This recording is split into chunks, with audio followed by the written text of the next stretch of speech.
안녕하세요. 김관세사입니다. 오늘은 수입 화물이 우리나라에 들어올 때서부터 그리고 수입 통관이 끝나고 물건을 받으시기까지의 그 흐름에 대한 말씀을 드리려고 합니다.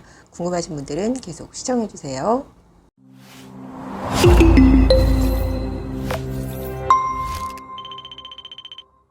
네, 오랜만에 물류 흐름에 대한 영상으로 찾아뵙게 되었습니다. 오늘 말씀드릴 내용은 우리나라에 그 수입 화물이 들어오는 과정에서부터 어떤 절차를 거쳐서 행정 절차가 이루어지고 그리고 이제 그 이후에 화물이 반출되기까지의 수입하는 물품, 즉 화물의 흐름에 대해서 좀 정리를 해볼까 해요. 일단 그 수입 화물이 우리나라에 배나 비행기를 타고 들어오려면 자기 마음대로 들어올 수가 없어요. 배 선장이나 항공기의 기장, 뭐 대리점 정도 되겠죠. 그 선장이나 기장이 우리나라에 어떠한 정보 리스트를 우리나라 세관에 전송을 해주어야 됩니다. 그걸 이제 적하 목록이라고 하는데요. 누구에게 어떤 물건을 얼마나, 여기서 얼마나라고 하는 거는 포장 개수와 중량을 말하는 거고요. 그리고 어떤 이제 선박으로 들어오는 화물의 경우에는 컨테이너 번호라던가 이런 것들을 이제 기재를 하게끔 되어 있어요. 그래서 이러한 적하 목록을 입항하기 전에 미리 이제 전송을 우리나라 이제 세관에 해주게 됩니다. 그럼 우리나라 세관에서는 그 입항 적하 목록을 심사를 해요. 그러면서 좀 우범성이 높은 화물은 없는지, 그 뭐 거래 당사자도 볼 수 있겠고요. 위험 화물에 대해서 어떤 분리를 할 수도 있겠고, 이렇게 적하 목록을 심사를 하게 됩니다. 그리고 그 심사 결과, 이 화물은 우리가 한번 확인을 해봐야겠다라고 하는 검사를 한번 해봐야겠다라고 하는 것을 결정을 해요.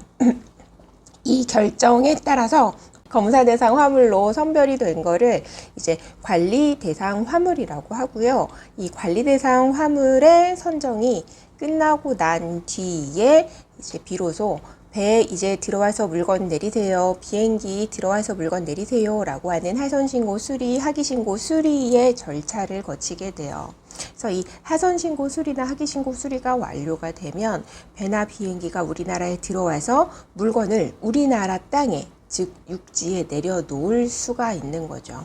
그래서 이렇게 들어온 화물들, 해상 화물 기준으로 먼저 말씀을 드리면 이렇게 들어온 화물들은 일단 대부분 요즘엔 컨테이너선이 이제 이용이 되고 있기 때문에 용선을 하지 않는 이상은, 배를 빌리지 않는 이상은 컨테이너선이 이용이 되기 때문에 컨테이너선에서 컨테이너를 이렇게 20피트짜리는 2개씩, 40피트짜리는 커다랗게 하나 이렇게 육지에 내려놓게 됩니다. 그래서 이 컨테이너를 양하를 하고 이제 컨테이너를 쌓아두는 곳, 그곳이 우리가 뉴스에서 보는 바로 그곳이 컨테이너 터미널이죠. 그래서 이제 줄여서 컨테이너 야드 CY라고 많이 부르는데요.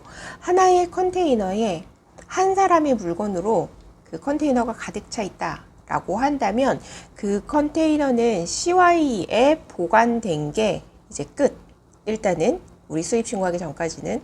그런데 컨테이너 한 대에 여러 명의 이제 수입자들의 화물이 서로 혼재가 되어 있다 라고 하면 이제 수입자별로 물품을 구분을 해 주어야 되기 때문에 각각 수입 신고를 하는 시기도 다를 것이고, 그렇죠. 그렇기 때문에 보세 창고라는 곳으로 이동을 하게 됩니다. 그래서 CY에서 한 컨테이너에 여러 명의 물건이 섞여 있는 경우에는 CY에서 CFS, 보세 창고로 이제 이동을 하게 돼요.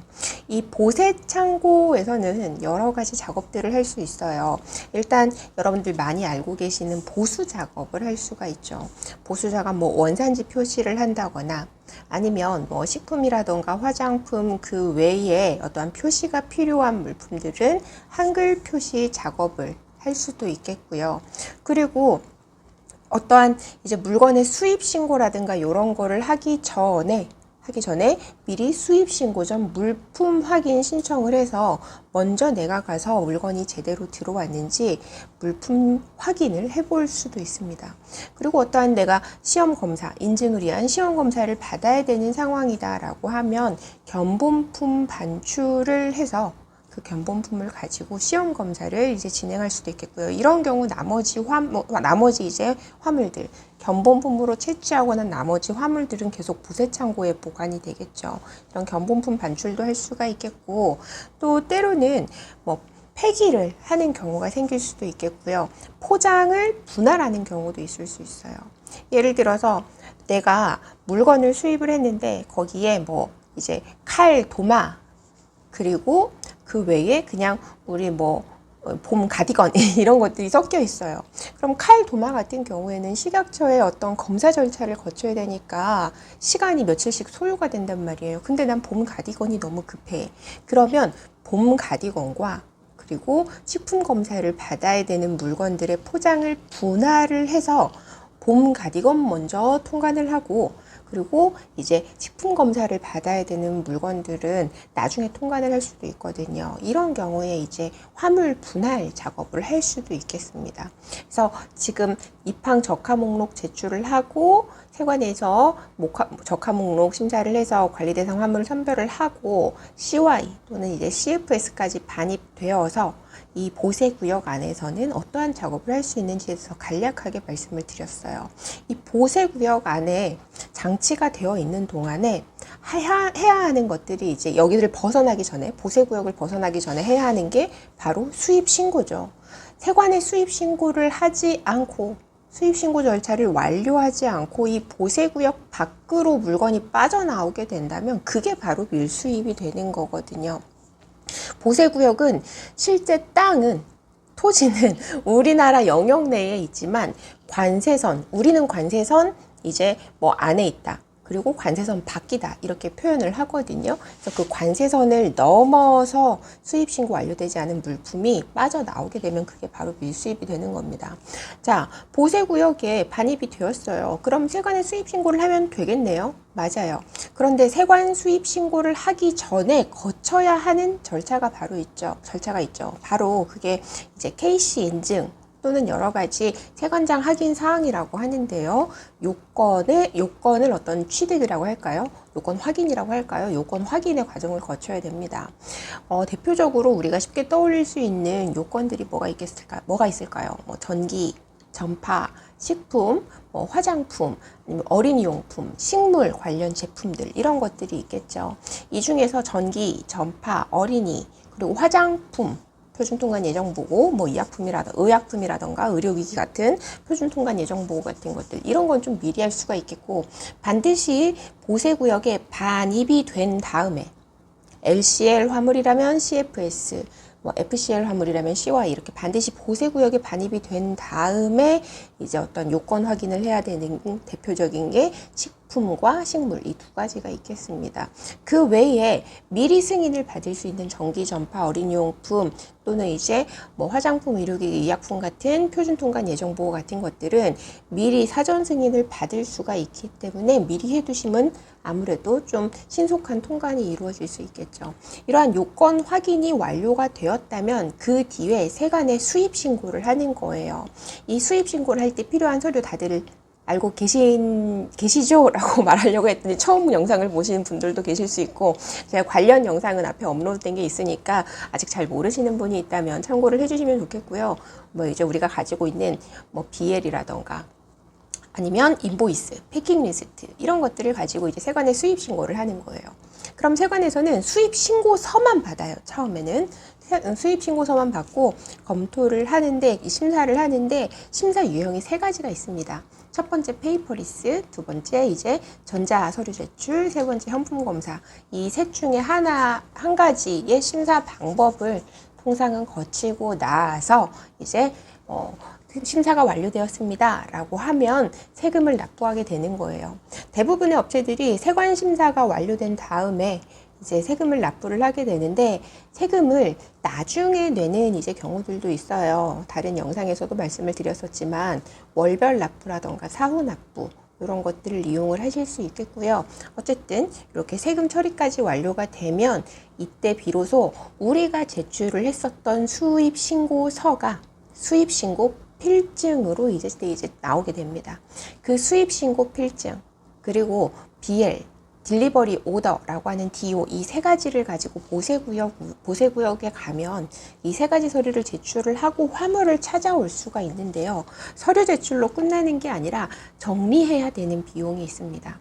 그게 바로 우리나라에까지 수입 화물이 오는데 발생한 운임 또는 운임 부대 비용 더하기 창고에서 발생한 비용들, 창고 보관료 이런 것들을 납부를 해야 이제 물건을 내어주겠죠. 그래서 이렇게 모든 비용 정리와 물품 반출을 위한 서류, 딜리버리 오더까지 준비가 다 된다면 그때 화물을 반출을 해서 가져오실 수가 있어요. 그때 뭐 직접 보세구역에 가서 반출을 해 오실 수도 있고요. 그렇지 않은 경우에는 이제 국내 운송사를 이용을 하신다던가 부피가 작은 경우에는 택배 운송을 통해서 화물을 수령하시는 경우도 있습니다. 통상 이제 보세 창고는 6시까지 운영이 되는데요. 딱 6시까지 물건을 계속 반출할 수 있는 게 아니라 보통 보면 이제 물품을 이제 상차를 한다고 하죠. 창고에서 물건을 꺼내서 차에 이렇게 실어야 되는데 한 박스, 두 박스인 경우도 있지만 수십 박스, 수백 박스, 뭐 팔레트 막 이렇게 장비를 이용해야 되는 경우도 있고 그래서 이제 뭐 5시까지만 상차가 가능하다 이렇게 정해진 경우들이 있기 때문에 수입 신고의 어떤 최종 처리가 완료되는 시점과 그리고 내가 수입한 화물의 어떤 포장 개수라던가 그 중량 이런 것들을 잘 이제 살펴보셔서 내가 오늘 화물을 받을 수 있을지, 오늘 화물을 반출할 수 있을지 없을지를 또 가늠을 해보실 수 있을 것 같아요. 중요하다기보단 이제 중요하죠. 중요한 게 배가 오늘 우리나라에 인천항에 들어왔어요. 부산항에 들어왔어요. 이러면 내가 그러면 내일은 화물을 받을 수 있겠지. 마음이 급하잖아요. 빨리 받고 싶잖아요. 그렇게 생각하시는 분들이 정말 많으신데 하루 만에 바로 다음날 물건을 받는 건 현실적으로 특히나 해상화물은 거의 뭐 힘들다고 보시면 되겠습니다. 왜냐면 배 안에 컨테이너가 하나만 있는 것도 아니고 내 화물만 들어있는 것도 아니에요. 컨테이너 선 안에 뭐 몇천 개, 10,000개, 15,000개, 18,000개 이렇게 실려 있고 배가 우리나라에 이제 들어오면 차례대로 이렇게 컨테이너를 하나씩 내리고 또 컨테이너가 CY에 반입이 되고 전산으로도 반입신고라는 걸 하거든요. 이건 아직 세금을 납부하지 않은 세금 부과가 보류된 보세 화물이다 보니까 화물이 어떻게 흘러가는지 일일이 그 흐름을 세관에 신고를 다 하게끔 돼 있어요. CY까지 오고 또 CFS 가려고 했더니 저녁이 다 돼서 CFS 문 닫아야 돼서 못 들어갔어. 그럼 또 하루가 지연이 되고 이렇게 뭐 이제 배가 우리나라에 입항하고 나서 만약에 보세창고까지 들어가야 되는 화물이다 하면 정말 빠르면 다음날, 그러니까 배가 들어오는 시간도 중요하겠죠.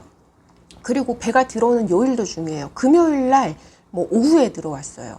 그러면 금요일 날 오후에 들어왔으면 그날 저녁에 보통 그 컨테이너가 CY에 반입이 될 것이고 CY에서 토요일, 일요일 동안은 보세창고에 들어갈 수도 있고 못 들어갈 수도 있어요. 토요일은 보통 한 12시 정도까지 운영들을 하시거든요. 그래서 이러한 것들을 잘 계산을 하셔서 내가 언제쯤 내 수출국에서 배를 언제 띄웠고 우리나라에 언제 며칠날 무슨 요일에 입항 예정이라면 언제쯤 내가 이제 행정 절차 이행이 가능할런지 이러한 것들도 조금 추정을 해보실 수 있을 것 같습니다. 그래서 오늘은 전체적인 수입 절차에 대해서 좀 아리송해 하시는 분들도 많으시고 궁금해 하시는 분들도 많으셔서 좀 이렇게 전체적인 계략적인 영상을 준비를 해봤는데요.